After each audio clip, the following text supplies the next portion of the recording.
post-game show. My name is Alex Morgan. I'm here with Jamon Moore after the San Jose Earthquakes 2-1 loss to the Portland Timbers. Jamon Moore, you are at Providence Park to witness this result. Another trip to Portland, another loss for the San Jose Earthquakes. They remain winless in Major League Soccer at Providence Park. Jamon, what were your takeaways? Was this yet another Earthquakes loss there, more of the same? Was this exactly what we've seen for the last 10 years there? Yeah, kind of feels like it, right? My luck at winning at away home games ends tonight. No surprise, at the Providence Park, the site of the Providence Park curse for the San Jose Earthquakes. Now, some may say we've never won at Providence Park. To that, we got a correction on that.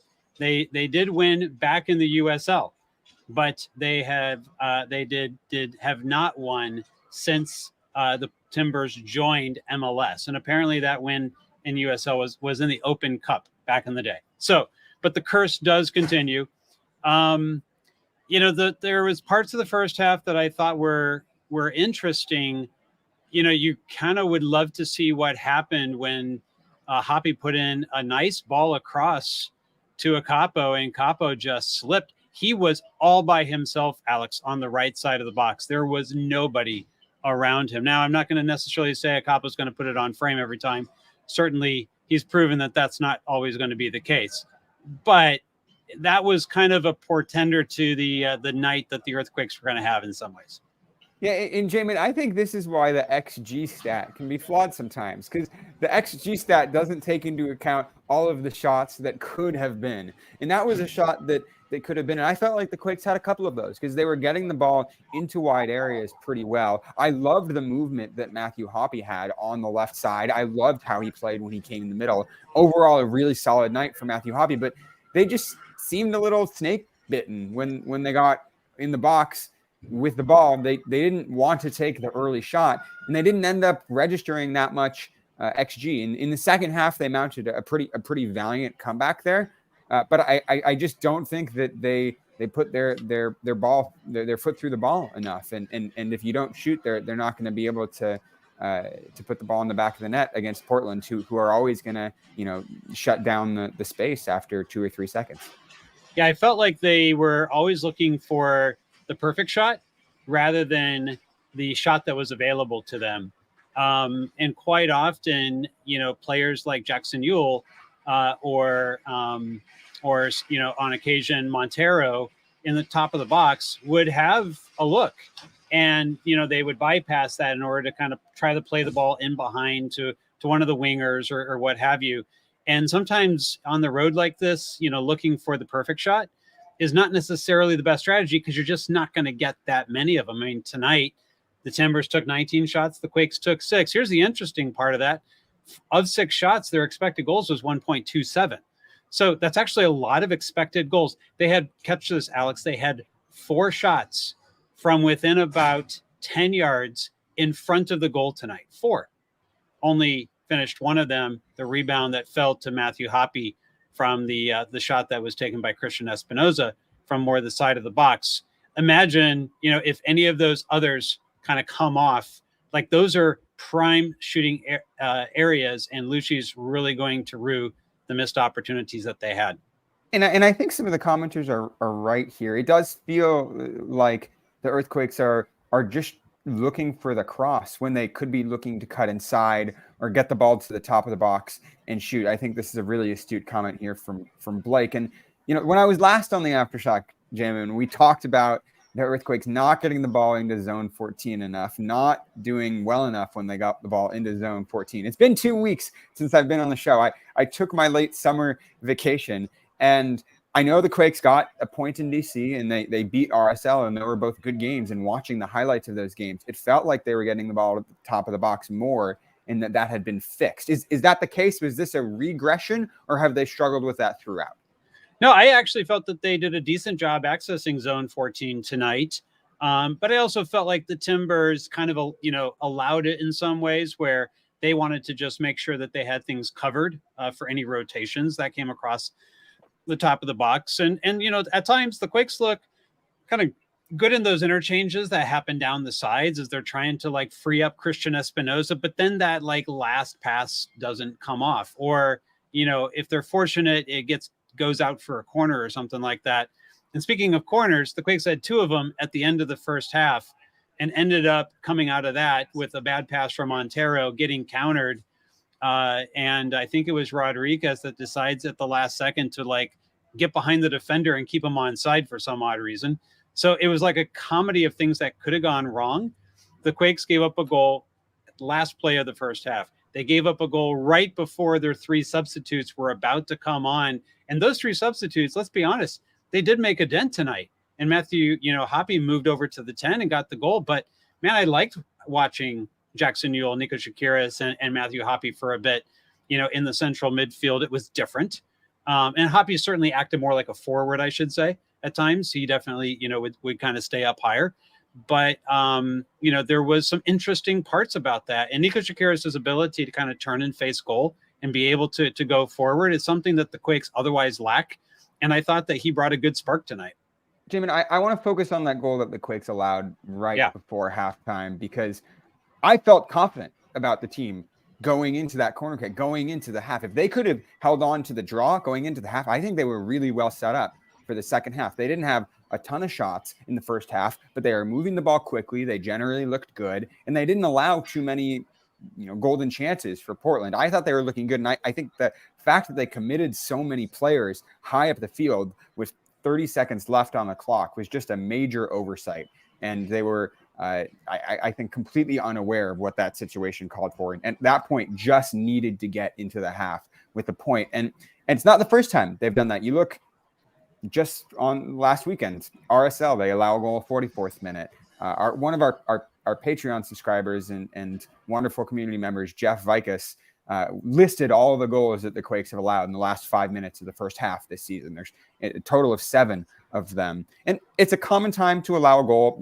Your focus might be a little bit lacking, but it does feel like it's a bit of a pattern for the Earthquakes, is to allow these goals right before halftime and kind of self-sabotage in these critical moments. Is that your sense, or do you think it's just an unlucky fluke that this one happened? No, I don't think it's an unlucky fluke. I think it was, they probably felt it was the last play of the half, given only 2 minutes of stoppage. And both of those corners came within those 2 minutes. But, they didn't set themselves up well to be able to defend the counter, number one. I think it was Montero or Grezzo or somebody was kind of the last person back there, and they weren't that deep. And it kind of invited the opportunity for the Timbers to get forward in the case of a bad pass. Exactly what happened. I think you can kind of question that particular setup, and maybe they push numbers a little bit too far forward to try to get a goal off of a low probability corner chance.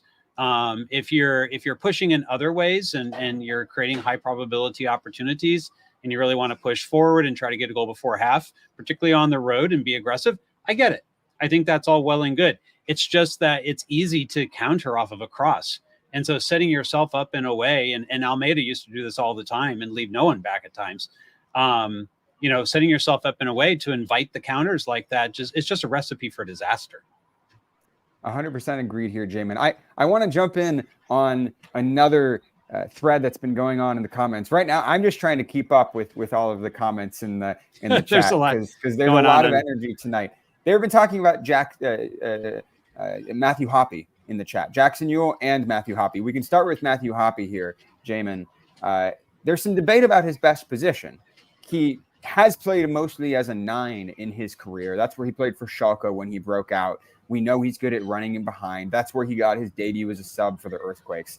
Today he started on the wing. I believe it was his first start for San Jose this season. Is that right, Jamon, or am I misremembering? No, I think you're right. I think, and my recollection too is the same. I think he this is his first start. I was less positive on his appearance on the wing. I do think early on he did get those couple chances, and heck, he could have gotten an assist if Acapo does, stay up right there and have a chance to finish.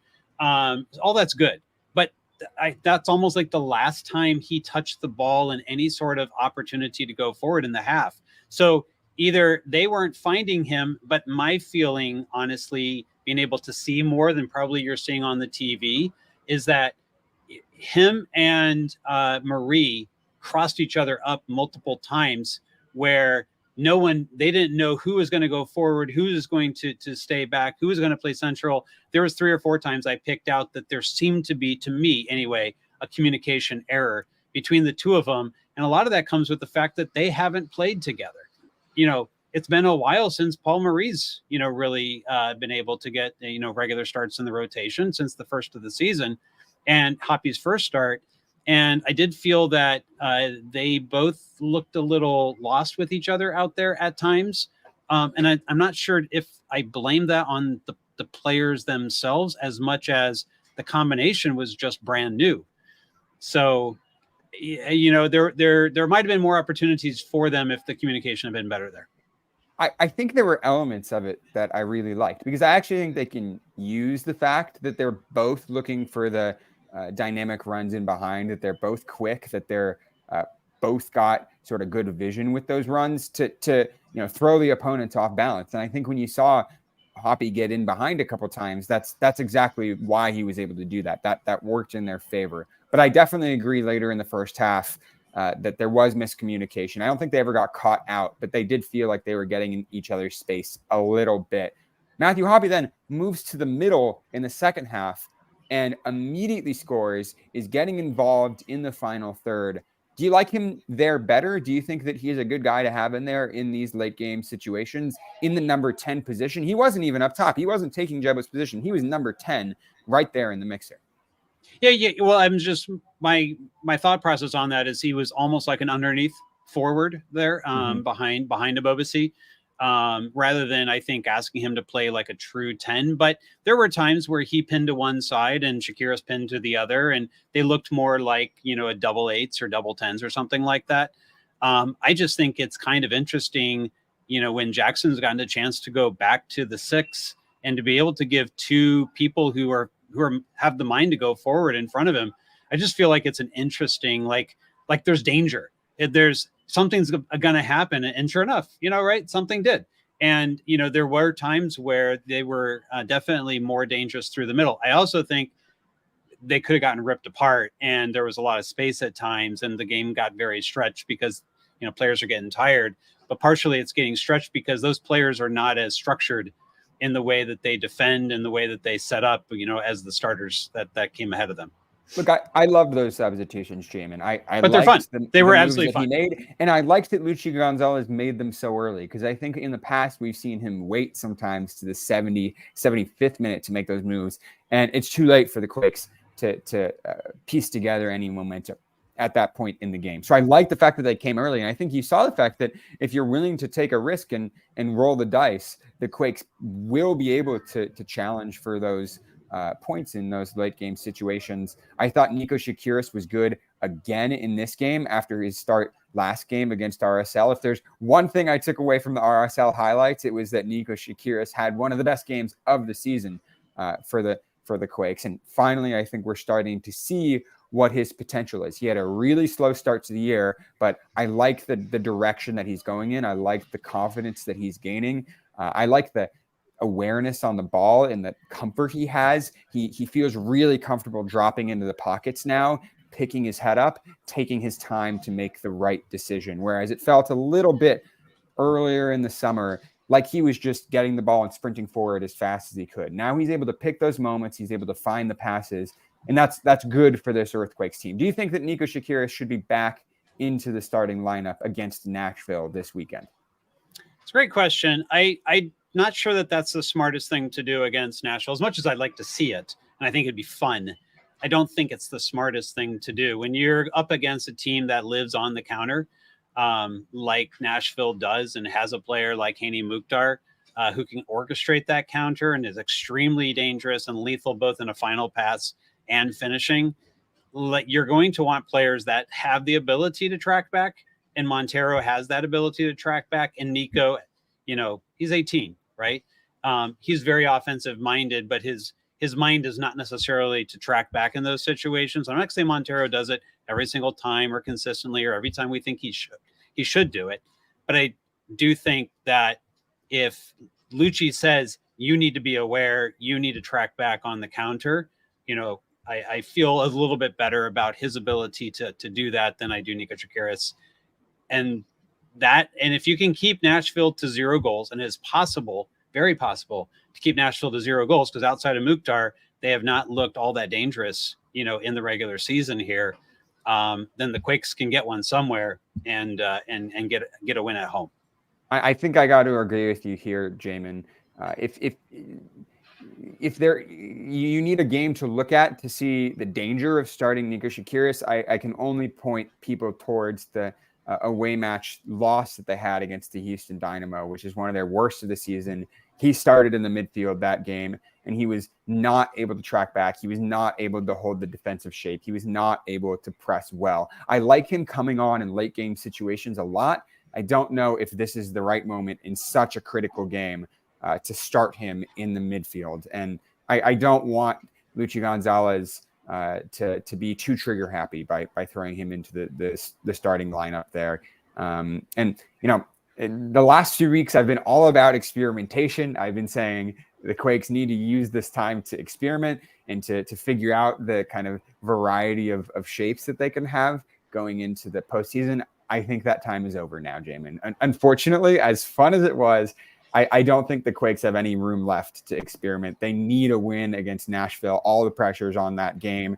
They need to get a good result against Minnesota. They need a few wins in these last 2 games, and they just need to put their best team out there. And if they do that, I'm very confident that they will get those wins. I have no doubt that the Earthquakes can get all the points they need to make it to the playoffs, but they shouldn't be taking risks. They should be sticking to the strategy that's worked for them this season.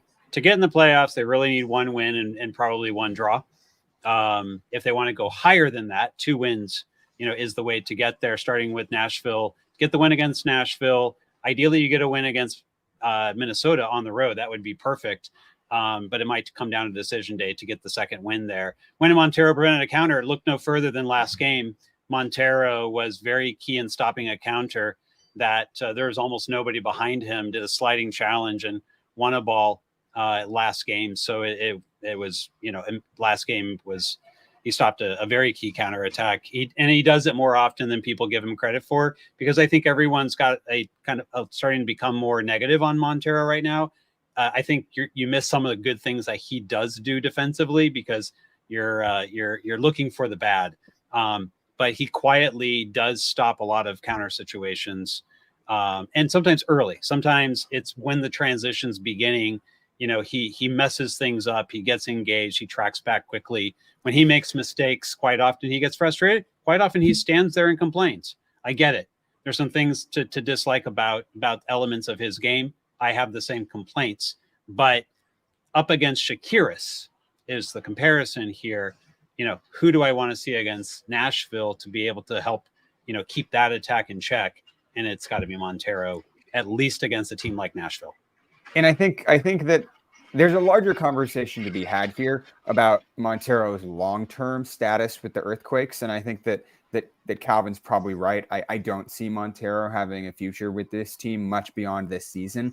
I think it's actually pretty clear that Luchi Gonzalez's system needs a number 10 who is more creative, who is going to be pushing the tempo more, who's going to be putting balls in behind, who's going to be beating players more. That's very clear to me. That doesn't change. I think that we've kind of probably reached some sort of terminal velocity with Luchi Gonzalez's system as is, and with the players that he has in this system.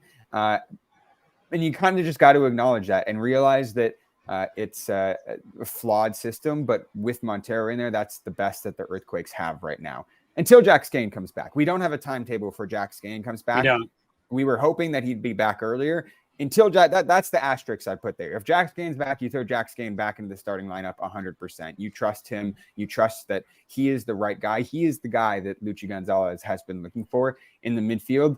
But otherwise, I think you just got to accept that Montero is the number 1 choice in that lineup right now. Yeah, I've heard there's a world. I mean, it's just rumor at this point. I've heard there's a world in which Montero comes back, but it wouldn't be under a DP.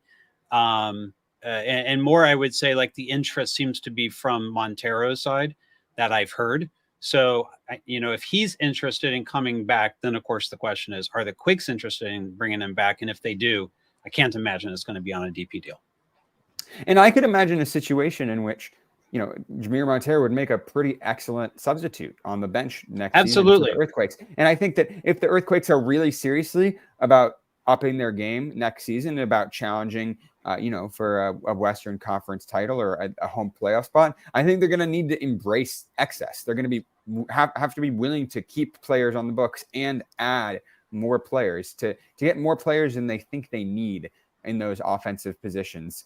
And I think that he 100% could be a part of that. But I think it's pretty clear that he's not the starting guy in there for the Earthquakes at this point. And Jamon, there's some other positions that are up for debate, that are up in the air at this point.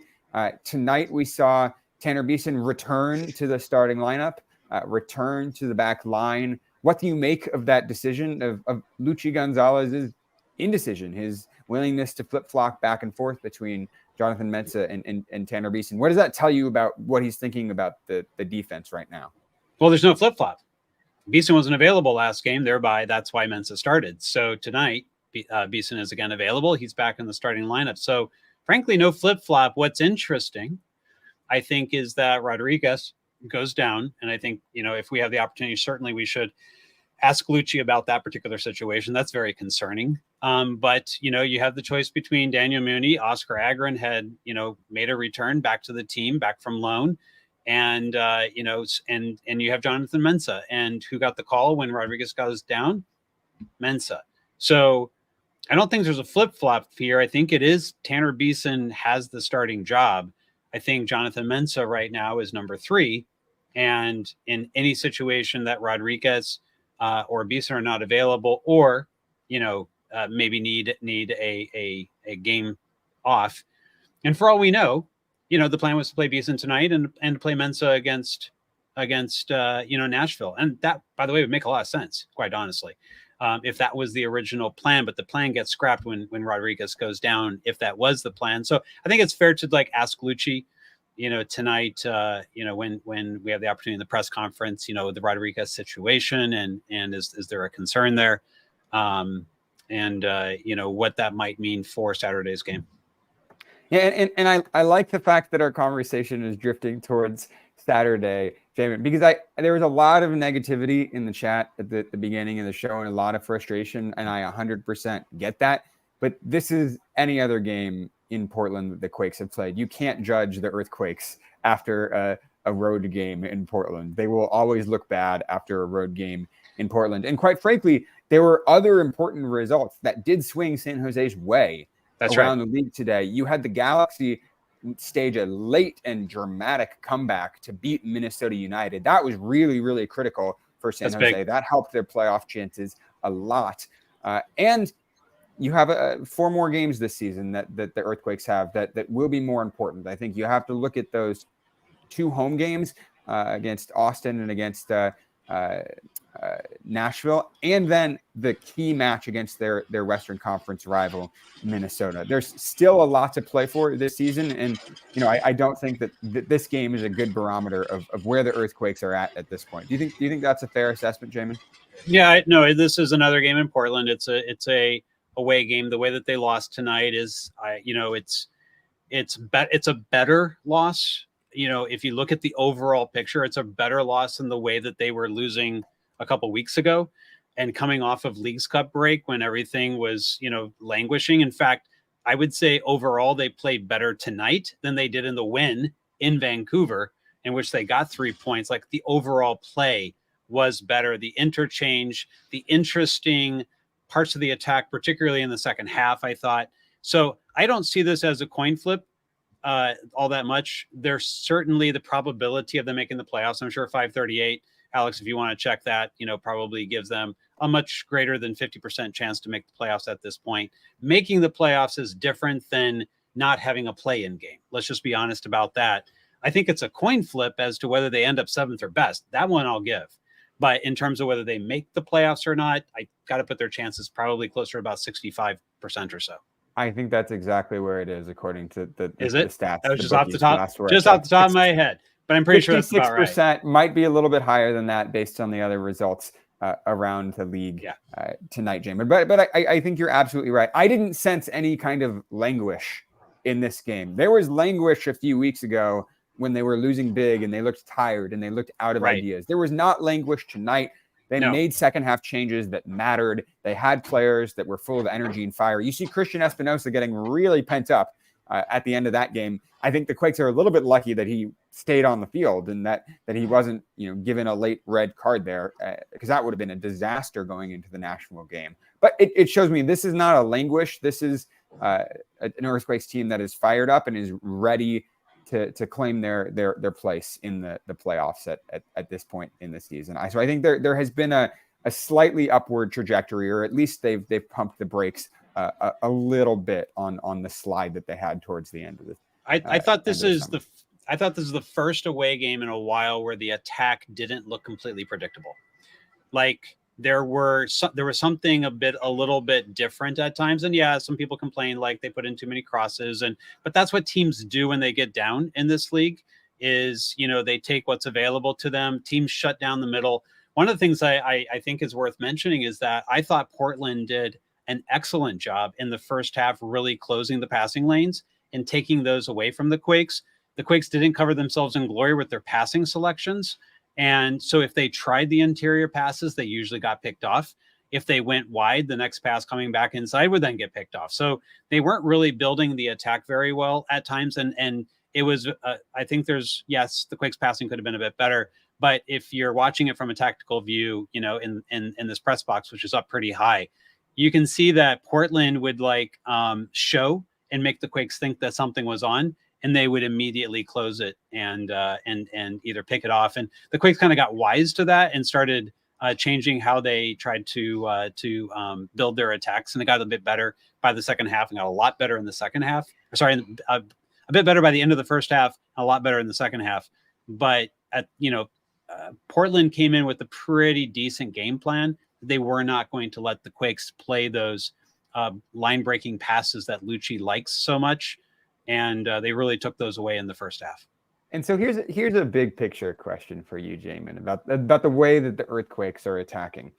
And we started to have some of these conversations on the patron Slack. I want to remind everyone to head on over to the patron Slack, because that's where all these ideas are formulating, and where you can hear our kind of raw, uncut, unfiltered thoughts. But the thing that we were talking about on the patron Slack was Luchi Gonzalez's kind of strict adherence to a positional play style in the attack, and how his game model is built on every player occupying a certain space on the pitch, and making runs and combining with other players within that space on the pitch, and maximizing the amount of space being used, and making kind of shapes that help the Quakes attack.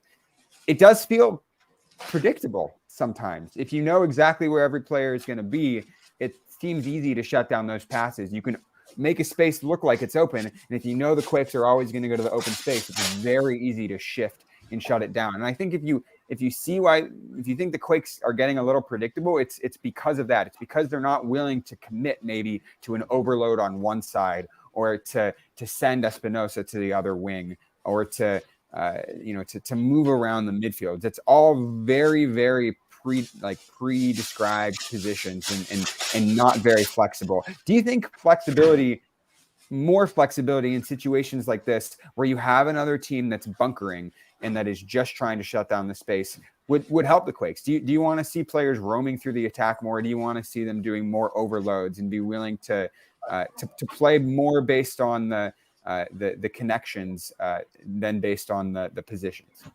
I think there are times where the attack does that. I don't think tonight was one of those. The movement through the center to try to create opportunities to receive the ball was there, but they were always back to goal when they did. And the return pass was usually the preferred option, because by the time that the pass got through there, Portland had already put themselves in a position to prevent a turn and be able to play forward. Again, that opened up in the second half, and Nico Shakiris was fantastic.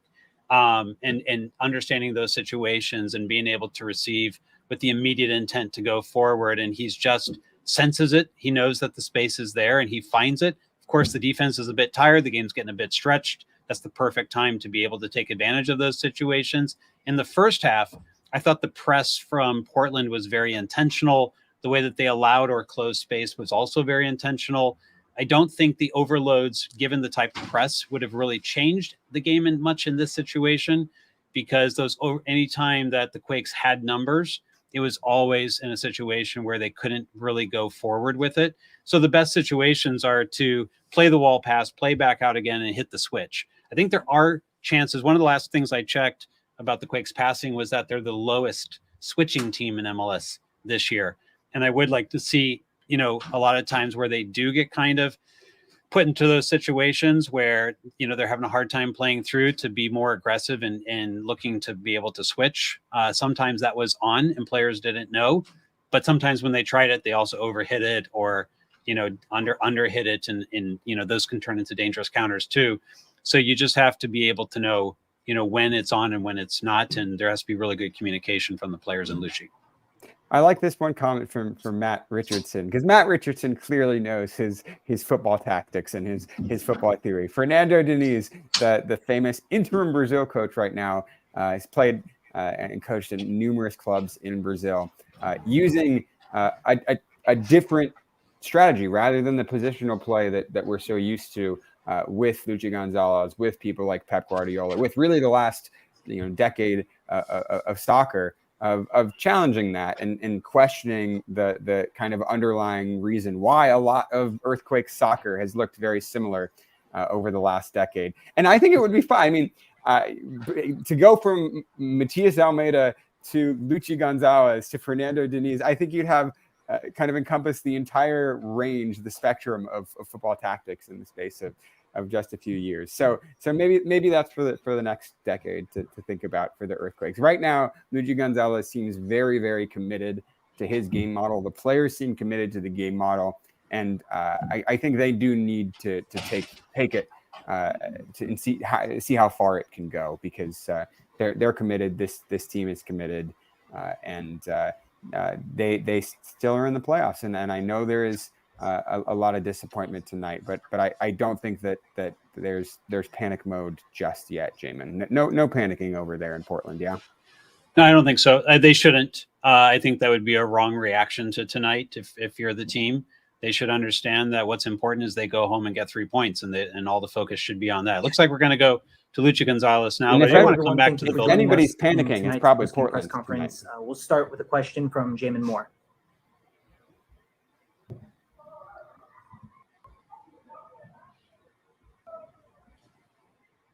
Hello, Jamon, can you hear us? All right, we'll move on. We'll try Alex Morgan. Yeah, I know Jamon's on here, so we can give him another shot in a bit. But Luchi, thanks for joining us tonight. Good to speak with you.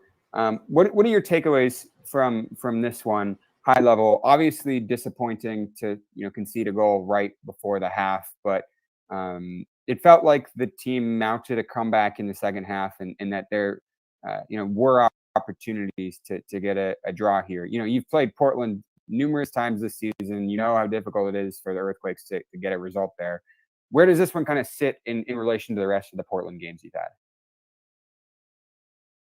Yeah, we knew it was going to be difficult. This is a hard place to get points. This is a moment that the fans and the environment here in the stadium is going to step it up for the team, because they're making a playoff push as us. So we knew that coming in. We embraced it in our prep. We talked about enjoying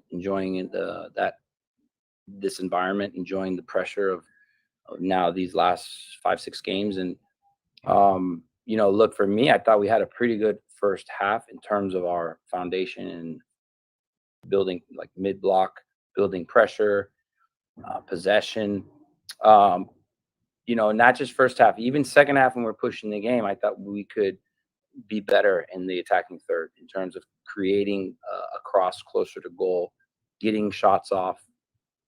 We scored a rebound goal, right? Like, we need more of those, and just a little bit more determination and final action that I know we have in us, that we showed last week against RSL, and we just didn't It's harder to do here in Portland, but we have that potential. So we didn't have that quality in the last third, and that's a collective effort and a collective idea that we have, because we have fullbacks that join the attack, midfielders that join the attack. So, you know, that to me, I thought the buildup was good, possession was good, we had good control in our defensive shape.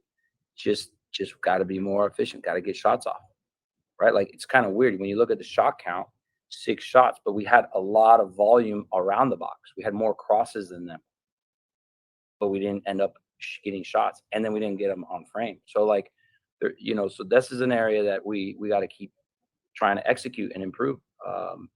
And we knew it was going to be hard here, so credit to Portland. But all right, look, we don't have a lot of time, short memory, move on quickly, and let's improve these areas now against Nashville, which I think, you know, we have a great opportunity at home to improve these things. And Nashville's a very good team. They just beat Kansas City at Kansas City. It shows you their ability to get results home or away. So we know we're going to play a strong opponent. But let's move on quickly and let's focus on the next opportunity.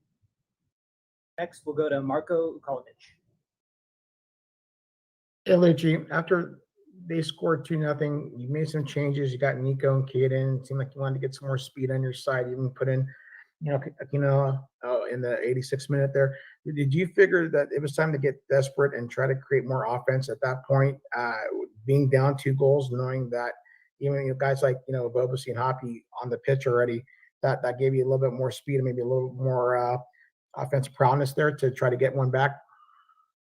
Yeah, look, we recognize that this game, being close to the RSL last game and then the next game with Nashville, we knew that we were going to have to make some subs early to not just start with freshness, end with freshness, and also preserve freshness for the next game. So, and on top of that, trying to get the 3 points here. So it's a tough balance, but I thought we did execute that in our subs.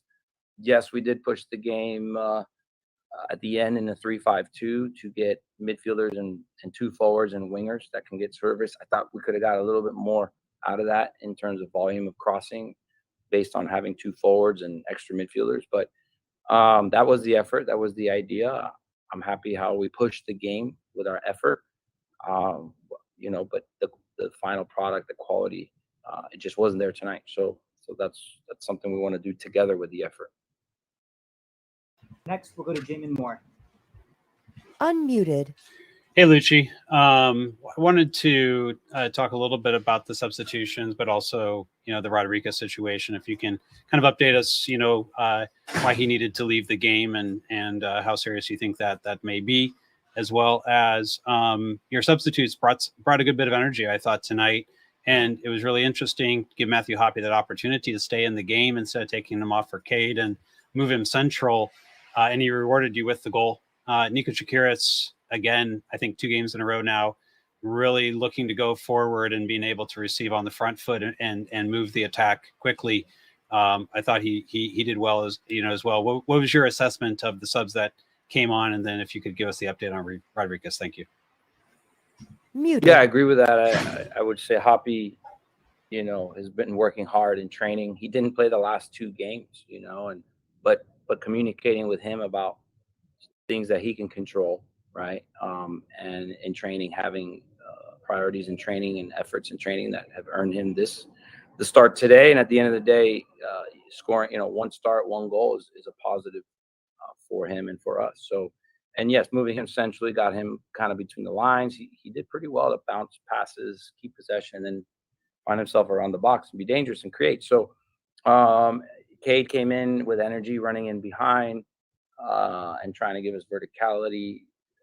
Nico, like you said, pushing the game forward with, a midfield presence that can drive and dribble, carry forward and break lines in that way and get near the box. So, that was the effort. Miguel is maybe not this range player to get to the end line, but great quality of passing, range of passing, played some good balls in behind, so created danger. So again, as a coach, I'm proud of our effort to respond, not give up, get back into the game and push to the end. So that's a great foundation of our collective values and how we want to act and play. So let's keep, let's stay positive and know that we can have that effort and reward ourselves with more attacking danger against a strong Nashville. What a great challenge. And for the sake of time, that will be it Oh, for- sorry, Rodri hip pain in the hip area. We'll check. Hopefully nothing too serious. Hopefully he can recover quickly, but that's all the information I have. Thank you, everyone. That is it for Coach Luchi Gonzalez. We will be bringing out a player for quick questions. Good night. There we go. I think that last sentence was maybe the best sentence of the press conference. Just a hip injury for Rodriguez. Something wrong with the hip. Better than a hamstring. Better than maybe a back injury or something else that it looked like it could be. Because he's been the rock in the back line for San Jose this season. So that was a little a bit of positive news there at the end of the press conference. I think that Luchi Gonzalez was generally optimistic after that presser. I think that's probably a good temperature check, a good reflection of how the Earthquakes played and what this result means for them. Was there anything in particular you took away about what he was saying other than that general sense of positivity and belief that this team can still go on and make the playoffs? I think the reason that he should have that is because what the team did not do today is fold down 2-0 on the road in Portland. They did the opposite. They actually put a lot of energy into the game. In fact, got a little chippy at the end. A couple yellow cards there. Christian Espinoza throwing a shoe to the ground. Someone needs to make a gif of that so we can. It's use already that been done. Whenever we want to. Oh, perfect. And then a bench yellow. I don't know if it was Ralston or it looked like Ian Russell because I saw Ian Russell basically just like wave his arm at the official, like kind of like that. So I think it was for him, but someone else thought it was for Ralston. So I'm not sure ultimately who got it, but there was a bit of feistiness, and maybe to their detriment. Maybe it contributed to some time wasting, and they could have used another minute there at the end. But what I did like, and I think Luchi can be happy about is they could have given up. They could have packed it in tonight, and they didn't.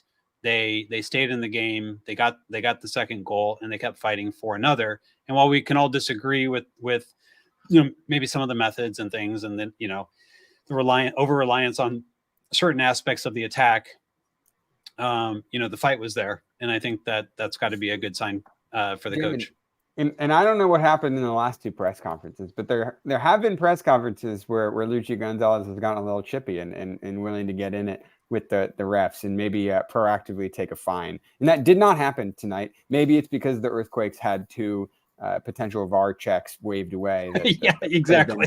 Penalties for them. That'll do it. Maybe that's a worthwhile reminder for Luchi. We're getting a player on an away game. Here we go. Oh, and look who it is. Wow. Thank you, everyone, for waiting. We have forward Matthew Hoppe here, who will be taking two questions. We will start with Alex Morgan. Hi, Matthew. Thanks for joining us tonight. It's good to speak with you. What are your takeaways from this game? Obviously, you get your first goal for the Quakes. Congratulations on scoring that one. But in the context of a loss, it might not exactly be the moment that you were hoping for. How did you feel out there on the left side of the field, and then coming into the middle? What did it feel like? What were your takeaways? I think there's a lot to that question, but first off, I'm happy to get the start, to get the goal, but at the same time, the team comes first, and we wanted more from that game. We wanted to win, and it's unfortunate that they got the first goal like that, and then I think we pushed them hard towards the end, and we have a lot of positives from the game. We got in a lot of good positions. We just have to get that final product and keep developing as a team. And especially this game was my first start with the team, so I think there's a lot of things that they can see that I like to do, or that they like to do, and then we could learn and have a lot of positives going into the next game. And then we'll take the second and final question from Jamon Moore. Unmuted. Hey, Matthew, congratulations on the start tonight and the goal. A coach just mentioned to us that you got the start tonight because of the type of effort you've been putting into the practice and your attention to the things that the team has been asking you to be able to implement. And I thought keeping you on there when you could have been subbed off for Cade, giving you the opportunity to go central was something that was really interesting to see you and Nico and Jackson working together in the central midfield. Like, how often have the three of you gotten the chance, even in a practice, to really have to combine and play some central midfield together? It seems like a pretty unique combination that no one would have seen coming otherwise. Yeah, I think, growing up my whole life, I played Muted. midfield all the way up until, the age of 16, 17. And then I moved up into the striker role. So I think, I'm comfortable in the middle. And, I told Luchi that, even though, I trust, where he puts me, and, I put all my effort into that. I think, I can play in the middle. And, I've done it when I was in Germany. I've done it, throughout my whole career. But it's, it was my, I think, our first time all connecting like that. So it was, nice to get some touches in with them. But I think that, there's some good takeaways from today, and then we just have to look forward into the next game. Thank you, everyone. That concludes tonight's post-game press conference.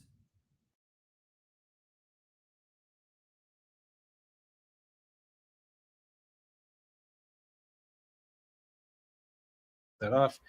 Opportunities rare these days to get to talk to a player after an away game, and congratulations to Matthew Hoppe. I was kind of going like, you know what, we're not going to get to talk to Hoppe after scoring the first goal because we haven't gotten to talk to players in away games very often this season, because the schedule post game in terms of getting to flights and things like that has always been very aggressive. The team always seems to not have the time. I've always thought that they need to build in more celebration time. They need to let Matthew Hoppe have his plaudits, get his credit after goals like that, after wins on the road. I think they need to build in 15 minutes of celebration time into these away day routines. I think that's not too much to ask of them, is it, Jamon? I don't know. I don't. Those flights don't wait, I guess. So these charter flights are timed. The charter flights don't wait. It's a charter flight, Jamon. I don't know how that works, Alex. I'm not an expert. I don't take charter flights. I'm not important enough to take charter flights. Next time, we'll as you know, we'll get a charter fans flight don't. when the Quakes Epicenter goes to the next away game. We'll test it out. I'm sure the patrons will be happy to spring for that. Yeah. Uh-oh. I think we're losing you, Jamon. I know, for context here, we've been worried about Jamon's computer battery this entire evening. He's been running on 10 to 15% throughout the night. So this might be reasonably Jamon's last legs here tonight. So I'll pick it up from there with the hopes that Jamon eventually makes it back. But I think we have to be prepared here for Jamon Moore to be gone. Glad that he was able to stick with us through that press conference. But he's saying his StreamYard crashed and that he'll be back on. So I'm going to carry the torch while he's gone, and maybe try to answer a few questions here from the chat. I'm curious what y'all's main takeaways are from this one. What you guys are thinking about as you're going to bed tonight that you want to see from the team on Nashville. What is sticking with you? We can do it. This is a press conference now where I am asking you guys the questions, and you guys can hop in and help out. So while you guys are maybe answering some of those questions, I will take this time also to remind everyone to subscribe to the YouTube channel. We're over 900 subscribers now. We're hoping to do a big push to 1,000 subscribers by the end of the season, which unlocks a ton of new features for us and for you guys. So that would be awesome. Also a reminder to check out quakesepicenter.com and all of the amazing work by our friends Colin Etnier, Robert Jonas, Phil Leva, Asher Khan, everyone else who contributes to the Quakes Epicenter website. And then maybe to splurge for the Quakes Epicenter Patreon as well, which gets you access, of course, to the Quakes Epicenter patron Slack. And if, knock on wood, the Earthquakes make the playoffs this season and have an away playoff game, then we will be, of course, there providing some post-game coverage from that game. And I have news now that Jamon Moore's computer has officially died. So I will take it home from here, guys. I appreciate all the comments that you've put in while I've been shouting out the patron here. So no more Miro. It's the comment from Andy. He was the first one to hop into the chat with this. I think, Andy, Jamon and I already covered this. Miro's your guy in the midfield. You have to rely on Miro for the rest of this season. Beyond that, that's a different conversation. More Hoppy. This is a comment that I can get on board with from Arky. More Hoppy in the post-game press conferences, more Hoppy on the field. This was his first goal for the Quakes. I wouldn't be surprised after tonight if there are conversations, whispers around the league about a Matthew Hoppe comeback. I would say that Matthew Hoppe earning his way into the starting lineup and getting a goal is more than a lot of people were expecting of him in this move. I would say, and I really can't throw Jamon under the bus here because he's not here to respond, but maybe I'm willing to do that because he didn't bother to charge his computer.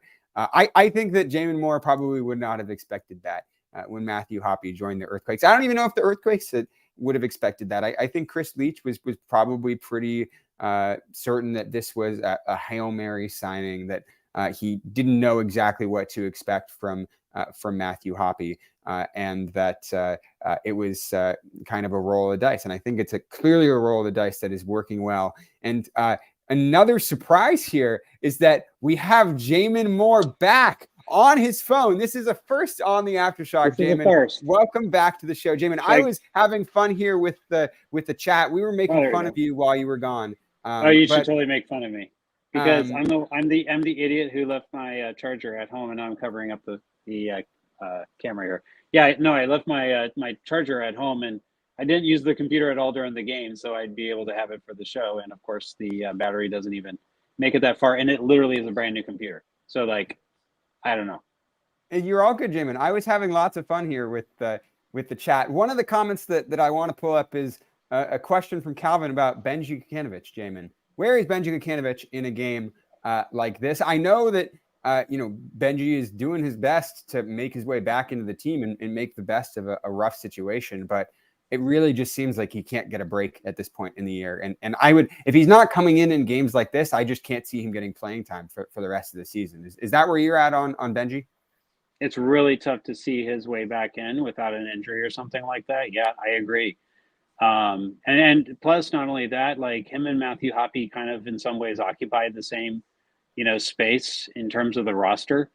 And, they got to try out, Hoppy so they can make a decision about what they do about his loan. And he's got to get the time. And according to Luchi, he's earned the time. So, all we can do is kind of trust that decision and see what he's got to bring. And, I think him and Benji have some similar types of qualities in terms of the way they approach the wing.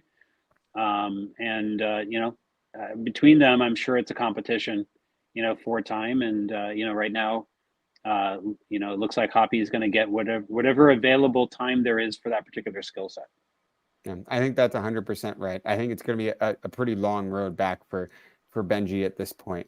Always willing, though, trying to figure out the right angle for this. Some heroics. I would love to see Benji Kukanovic get subbed on as a Hail Mary on decision day and score the winning goal to send the Earthquakes to playoffs. If Victor Bernardes can get in the box and get an assist for the last decision day goal for the Earthquakes, then Benji Kukanovic can 100% do that as well. Here's another question. Go ahead, Jamon. No, I was just going to say, like, that's exactly the type of thing that, would get a player like, Benji kind of back and get that confidence back for him because, he did, you have to look at last season and go like, he provided 6 goals for this team. Them coming into the year, choosing to keep him rather than send him to Europe was because he has that upside of being able to go out there and in 1,000 minutes score 6 goals because he did it last year. So for me, it's probably like Matthew Hoppe. Like if there's a crisis of confidence, Hoppe got a goal tonight. It'll be great to see what that does for his confidence. Benji needs the same thing. He needs to get like a real kind of striker's goal, the type of goal he was able to get last year. And I think like that that type of situation would give him the confidence he needs to be able to come back, because the ability is there. We just haven't seen it. Okay, well, here is potentially an opportunity, Jamon. Comment from Blake: does disciplinary committee suspend Espinosa for a game for throwing the cleat at the end of the game, or do you think the Earthquakes are in the clear? I would not be surprised at all if there is some sort of fine. I would not be surprised. I think you probably have to expect there to be some sort of punishment. Is it a suspension? Does it warrant a suspension? Would the pro referee be willing to sink the Earthquakes' chances against Nashville by doing something like that? That's a really good question. I don't have the cleat throwing analytics to be able to say like what has happened in the past. There are no models for that. There are no models for cleat throwing in terms of suspensions. So I'll tell you what I will try to remember to do is run it past the MLS Ref Stats account, who, by the way, is a great follow in case you really want to kind of understand officiating within MLS, and he puts out a lot of stats about referees and such. But he's also very well connected within the pro community, and is often able to suss out certain answers. He's definitely a person I'm going to run this past tomorrow and see, his recollection of a similar situation and whether a suspension has resulted. And I'll share what I know. And the only place that matters, Alex, as you know, the Quakes Epicenter Slack. 100%, Jamon. And that's definitely one I'm going to be watching out for over the next few days. Jamon, as we're wrapping up here, for your final thoughts, what else are you watching out for over the next few days? What are the takeaways that you've got coming out of this one? What was your experience in Portland? The experience here is always interesting. I did feel it was the best overall away performance end to end since Leagues Cup. And that's something they can hang their hat on. But frankly, what matters is what do they do in these couple home games that they've got left. Nashville, we know, is a tough out. They proved it tonight, going and Sporting Kansas City and just thrashing them. Hani Mukhtar is the MVP of the league for a reason, and he's not relinquishing that title yet. So it's, the question will be how well they can shut down, Hani Mukhtar and kind of prevent the attack from being able to really kind of get on the counter. If you watch the way they defended counters tonight, it's not going to give you a lot of optimism.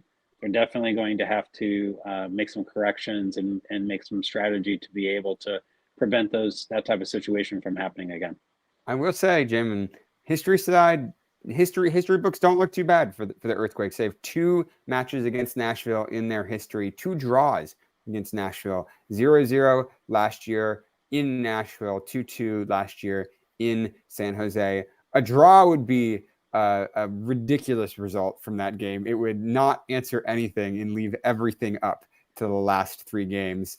So Absolutely. If the Earthquakes are going to earthquake, that's how the Earthquakes can do that. That's how the Earthquakes can keep everyone on their seats. I think what you learned from this game, Jamon, is that this is the same Earthquakes team that we've been watching for the last decade. This is an improved team. This is maybe slightly better team. This is a team that has a chance of making a run in the playoffs, but it's still the Earthquakes, and they're still not going to win in Portland. It's not a fundamentally new picture yet, and so I think that's good knowledge to be prepared with, to armor to carry into the last few matches of the season, to kind of expect chaos and drama, and expect the Earthquakes to make it a little bit tighter than comfortable. So with that said, I want to thank you, Jamon, for joining me tonight, for making the trip to Portland, for logging back on, resurrecting yourself from the dead after your computer died. I want to thank everyone for sticking with us